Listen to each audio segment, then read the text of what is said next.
My guest today is Ondrej Balas. Ondrej, how you doing? I'm good. How are you, Dave? I'm doing great. Tell me about yourself. All right. So, as you just mentioned, my name is Ondrej Balas. I'm Microsoft MVP in C# or .NET or whatever it is nowadays. Oh, they changed that, aren't they? Yep, I think it's .NET now. Okay.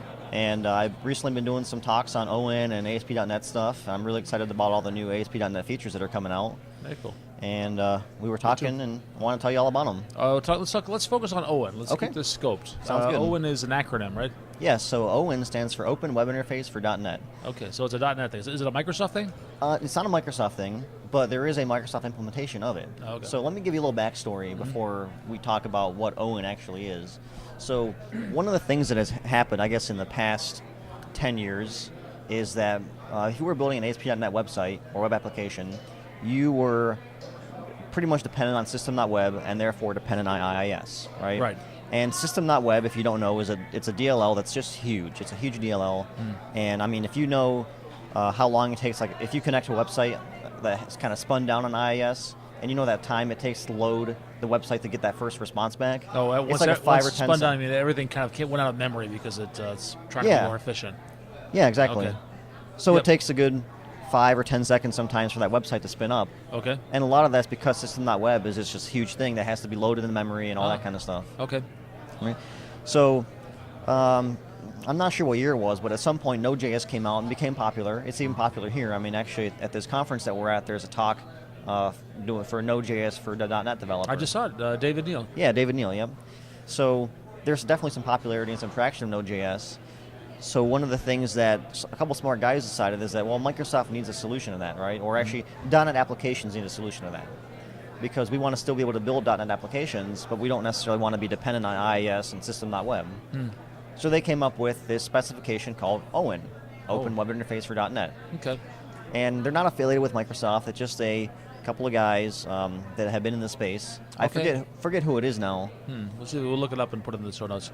Okay, cool, yeah. And we say a specification. This is just a document. It's no code or anything like that. Correct. It's just a document. You can go to OWIN, OWIN.org to see the specification. It's currently on 1.0. I think they're working on 1.1 now. But basically, it's a specification that defines an abstraction layer that will fit between the web application and IIS, or I guess your host or your web server. Okay. It also defines things. So web server is defined, host is defined, right? So when I say web server and host, web server is a thing that if my browser is connecting to your application, my browser that's going over TCP, right? So this is kind of getting into networking a little bit. Yep. That's going over TCP, and that's connecting to your web server. Okay. Right? And your web server is communicating with your web host, and oftentimes they're the same thing. So IIS is a web server and a host. The host is the physical process that your application actually lives in. All right. And that's what translates everything into the HTTP requests that you're used to dealing with. Okay. So OWIN defines this abstraction layer. So now instead of having very .NET specific stuff, it's abstract, right? And it's not implementation specific. It's actually, really what it is a dictionary of key value pairs. Okay. Where you have a certain key. Like, for example, one key is OWIN, I think it's OWIN.responseBody. And the abstraction layer says, okay, if I'm going to give you a request, it's going to have OWIN.responseBody or OWIN.requestBody. Okay. And you can take those, cast them into a stream, and then do things with the body that way. And there's a whole lot of them. They're all defined in the spec. Okay, so you can write your code to consume that API, that interface. Yeah, exactly. So if you have an OWIN-compatible web server and web host, that's what you're going to get. Okay. But the thing is, though, that's hard to program against, right? Okay. So that's where Microsoft came in and said, okay, well, let's do something about this. And they introduced the Katana project. Katana, like the sword. Yeah, like the sword, yep. Right. So Katana is an implementation of OWIN. It's Microsoft's implementation. There are other implementations. There's one called NoWin, for example. But Katana is a production-ready, Microsoft-supported implementation of OWIN. And it's pretty nice because it gives you some interfaces, and the interfaces, so rather than dealing with, like, I want to go and find the key OWIN.requestBody and cast it into a stream and do stuff with it, it gives you an interface called it was iAppBuilder. Now it will be iApplication Builder in vNext. Okay. But it gives you that interface where you can actually say, okay, I just want the response body, and it'll do all the casting and everything for you. So you're dealing with strongly typed objects rather than just a dictionary of key or string object, really. Right. Yeah. So now what's the practical application of this? So what? We've got we had a web server, IIS, and now we've got another web server, Katana. Is that better? Is it because it's smaller? What's So it's lightweight, but really what the point of it is to decouple them so you don't have to use IIS if you don't want to. Okay. But you still can, and you probably still will in most cases. It's just separating that out, and really I think the biggest win here is just getting away from system.web. I see. Now, because it's so big. It's so big, yeah, and it's just, you don't need all that stuff anymore. I mean, you have MVC in there, you have web forms in there, you have a bunch of stuff in there that just takes up, you're not using all those things anymore. Well, I am. I use them in my applications. Do I still? Where do I get them then? Oh, so do you mean web forms applications? Or? Well, let's say I like MVC, so I want to use MVC. Right. And I just pull it out of system.web. I know it's there. Right. I have to get it from somewhere. Right. So let's move on to vNext then, and I'll circle back to that. Okay. So vNext, you may have heard of, is a really new thing coming out. It's ASP.NET 5, right? Okay. And it's called vNext, but vNext is really just the next version of Katana. Ah, okay. And the reason I mentioned vNext is because a lot of the stuff I'm talking about is going to be vNext specific, because Katana is like kind of version 1. It's a trial to see how it's going to work out, right? Okay. So you can't run MVC on Katana right now, I see. but you will be able to run MVC on vNext. Okay. And what you're going to get is you're going to get some other alternate DLLs that mimic a lot of what you would have seen in the old MVC. Okay. But one of the other things is that now they're also marrying MVC with Web API, so they're kind of the same thing now. So you're not going to have a controller and an API controller anymore. You just have a controller. That's it. Right.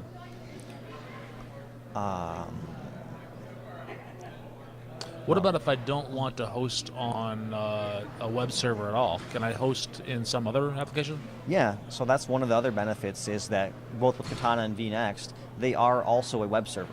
You don't have to use them as one, but you can. Okay. So you can just spin up a console application and say, okay, I want to just host it here. Boom, and you set your URL, your port. I think there's a NuGet package, the self-host NuGet package that has those things in there. Okay. But you just get those and you spin it up and you have it running in your console application. And then if you add another library like TopShelf, for example, What's you could TopShelf? actually... So TopShelf is a cool library that lets you turn a console application into a Windows service, just really easily. I see. So if you have a console application that exists, you can just say, okay, well, this is now a Windows service. I mean, you can do that in 5 or 10 minutes, have it up and running. Okay. So theoretically, you're going to be able to create your own Windows services that have your own Web API or MVC applications running inside of the Windows service. I think that's a pretty big win. I see actually that is a big win on non-traditional devices. So maybe on a micro device. Oh, yeah. Which it's hard, it would be tough to load IIS or system.web on a small, IoT type device. Oh, yeah, definitely. But something lightweight that you wanted to act as a web server or host a web application or a web service. Yeah. I see the flexibility there as being really powerful. Yeah, that too. And also the other thing is that, the new Microsoft, right? Microsoft's trying to move away from being, IIS is coupled to Windows, right? Sure. So now with Katana and vNext, you're actually going to be able to take your applications and run them on a Mac. Oh, or on very Linux. Cool. Okay. Your actual web applications will run on those operating systems. When people ask me, they're like, "Well, why would you want that, right?" And one of the big things, the big wins there is you have a lot of graphic designers, the front end guys. They're working on Macs. Sure. It's really nice for them to just be able to run that, run your actual application on the Mac without having to go into a VM if they want to do some debugging or some testing. I see. So I think that's pretty cool. Very cool. So this is going to come out with vNext, which I don't think there's any date for that. Is there going to be like a vNext, or what's this? Do you know anything about the schedule? Okay, so I do know a little bit. So I just heard recently that they have kind of like a release plan. So it's not coming out with VS 2015. Right. It's coming out later on. Yeah, right now, I don't think that date's been announced, has it? No dates have been announced, but they kind of have a schedule where every 2 months they want to have like a new release or new beta release, I guess you could say. And right now, it's looking like it's probably going to be into 2016. Okay. But it's on the horizon, and it's exciting that it's getting to that point. But one of the really cool things is that once they get to that point and they have ASP.NET 5 out and everything, the really nice benefit here is that it's no longer coupled to the .NET framework. And that's the other big win, because system.web is part of the .NET framework, right? Yep. So if there's a bug that they find, or an exploit, security hole, whatever the problem is, they have to wait till the next build of the .NET framework to really address the issue. Oh, that's a big deal because they've got to regression test everything in Right. that framework. Exactly. So now, because it's going to be its own set of libraries that just are distributed via NuGet, and actually you're able to bin deploy your applications, which I'll talk about also in a second. But because it is just distributed via NuGet, you can just download a new version. I mean, they can release out-of-band updates. I mean, they can have updates as frequently as they want to. The ASP.NET team is who I'm referring to here. Very cool. So, if somebody wants to learn more about this, where's a good place to go? so there's not a lot of really great sources right now because it's all still beta, so there's not too many people talking about it. I would say one good place to check out would be on Channel 9. There's some videos there about this. If you want to just look at the spec, there's owin.org. Okay. But really, if you want to start playing with it, just install Visual Studio 2015 RC. Yep. There's a community edition now, so you don't have to have a license or whatnot. And just install that, and then you can actually go and start a new project with the ASP.NET 5 preview template, and then you get all those new bits, and you can just start playing with them. Very cool. And you're blogging as well. Are you blogging about this? Yes, I do have a blog post about this. It's at my website, ondrejbalas.com. So I do have one blog. It's actually an article on Visual Studio Magazine, but it links to it from there. Oh, great. So if you just search for OWIN on there, you'll find it. All right. Ondrej, thank you very much. Yeah, thank you, Dave.